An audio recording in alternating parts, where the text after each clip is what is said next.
Work your ass off.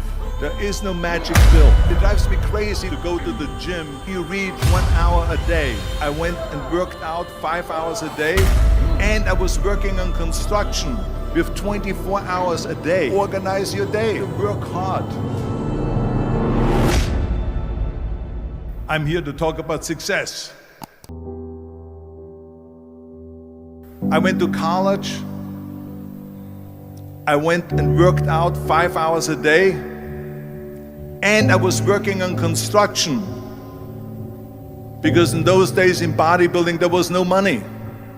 I didn't have the money for food supplements or anything, so I had to go to work. So I worked on construction.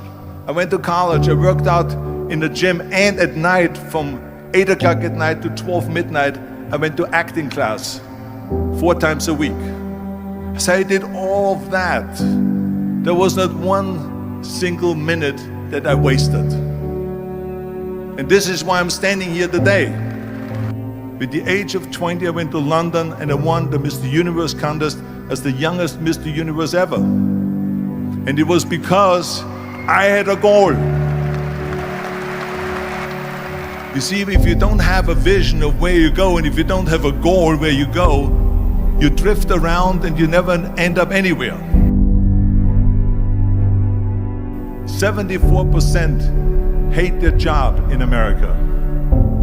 The majority of people don't like what they're doing because they're really not doing it because they didn't have a goal and they followed this goal. They just aimlessly drift around, and then all of a sudden there's a job opening, so they get their job because you have to work. But then when you work, it's a chore. It's work. It's not fun. So if you think about, only a quarter of the people really enjoy what they're doing in life.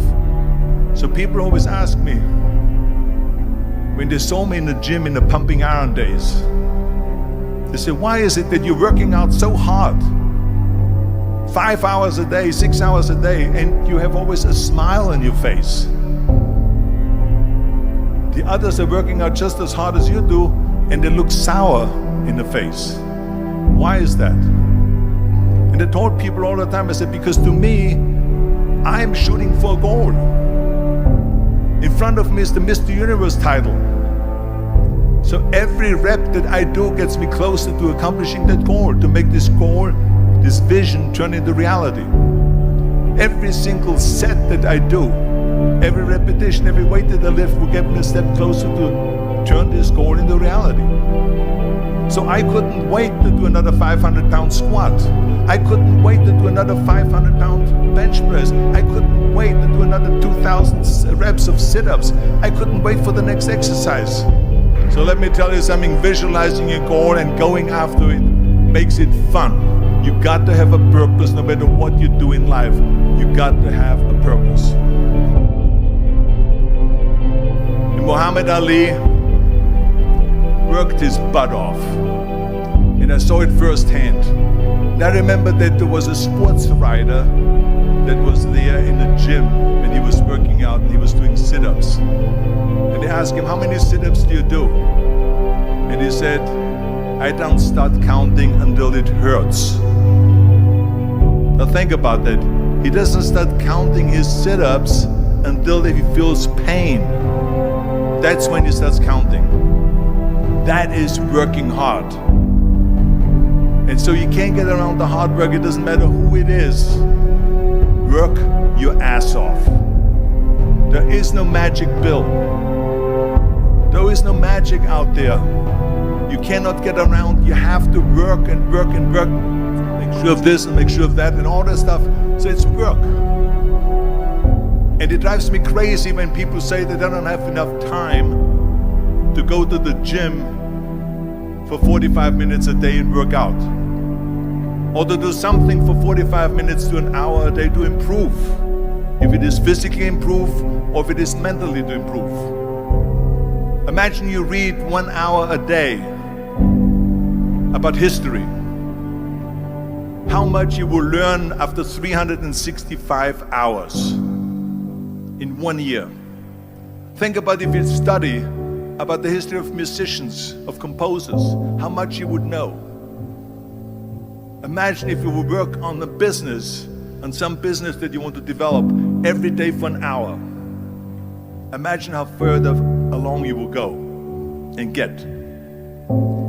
So it drives me nuts because when people say we don't have the time, we have 24 hours a day. We sleep 6 hours a day, so that gives you still 18 hours. So there's someone shaking their head out here in front. They say probably, I don't sleep 6 hours, I sleep 8 hours, right? Or just sleep faster. So we have 18 hours a day. The average person works around 8 to 10 hours. So let's assume it's 10 hours, so we have 8 hours left. Then you travel around an hour a day, maybe 2 hours a day. So now you have still 6 hours left. So what do you do with these 6 hours? What do you do with these 6 hours? Then we eat a little bit, then we schmooze a little bit, talk a little bit to people and all that stuff. But you can see how much time there is available if you organize your day. So you got to work hard. I hate plan B. And I tell you why. Because we have so many doubters, as I've said earlier, the no-sayers. We have so many of those people that say no and you can't do it, that's impossible. That is okay because we just turn off, as I said earlier, and we listen and we hear the no being a yes. You can't do it, you can do it, and all of that. So that is possible to do that amongst all the negative people around you. But when you start doubting yourself, that's very dangerous. Because now what you're basically saying is that if my plan doesn't work, I have a fallback plan, I have a plan B. And that means that you start thinking about plan B, and every thought that you put into plan B, you're taking away now that thought and that energy from plan A.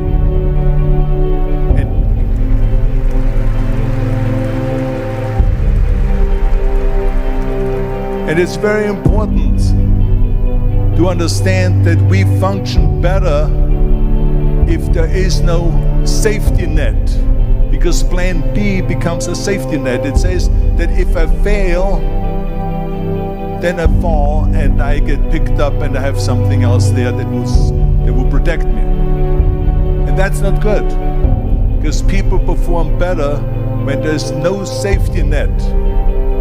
People perform better in sports and everything else if you don't have a plan B.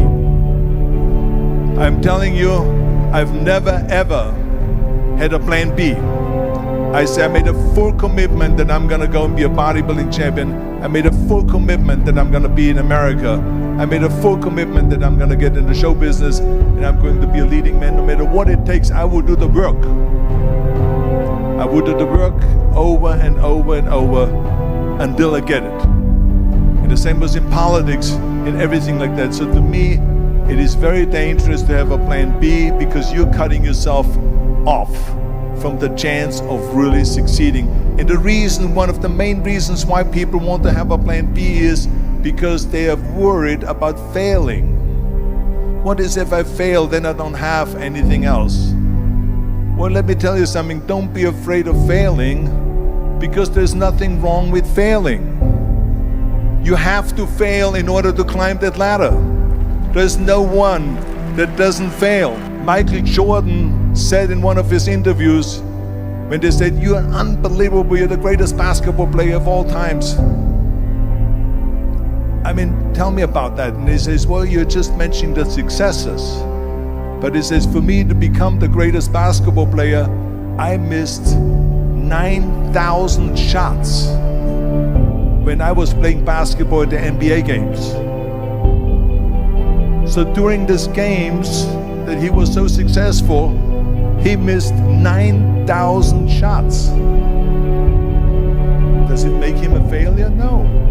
He's one of the greatest basketball players of all times, but he failed 9,000 times. Do you get it? We all fail. It's okay.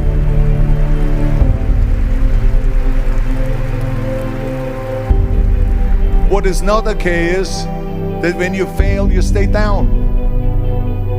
Whoever stays down is a loser. And winners will fail and get up, fail and get up, fail and get up. You always get up. That is a winner. That is a winner. I failed in bodybuilding. I lost bodybuilding competitions. I lost powerlifting competitions. I lost weightlifting competitions. I had movies that went in the toilet and that were terrible and got the worst reviews. And in politics, I remember I had many of the initiatives on the ballot, and we lost. My approval rating in California went down to 28%. And then it went back up again, and I won again the governorship. Hey, we all lose. We all have losses. This is okay. And this is why I say don't be worried about losing, because when you're afraid of losing, then you get frozen. You get stiff. You're not relaxed. You got to be, in order to perform well in anything, if it's in boxing or if it is on your job or with your thinking, is only happening when you relax. So relax. It's okay to fail. Let's just go all out and give it everything that you got. That's what it is all about. So don't be afraid to fail.